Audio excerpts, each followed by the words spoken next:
Սամիզդատը սովետական միության ժամանակների երևույթ էր։ Թարգմանաբար նշանակում էր ինքնահրատ։ Մարդիկ ձեռագիր կամ մեքենագիր տարածում էին իրենց կամ այլոց ստեղծագործությունները։ Սամիզդատը կարող էր լինել բանաստեղծություն, պատմվածք, վեպ, նույնիսկ ձայնասկավառակ։ Բառը ստեղծել է 40-ական թվականների կեսերին ռուս բանաստեղծ Նիկոլայ Գլասկովը,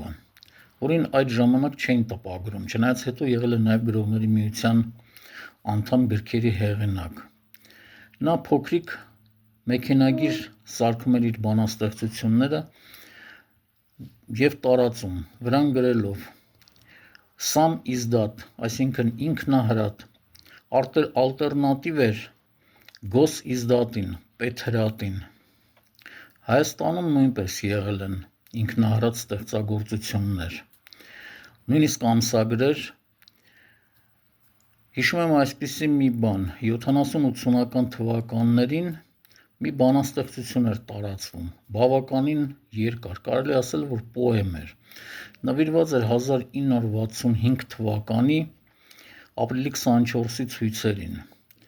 Այդ ժամանակ և բավականին երկար ժամանակ այդ ստեղծագործությունը վերագրում էին Հովհաննես Շիրազին,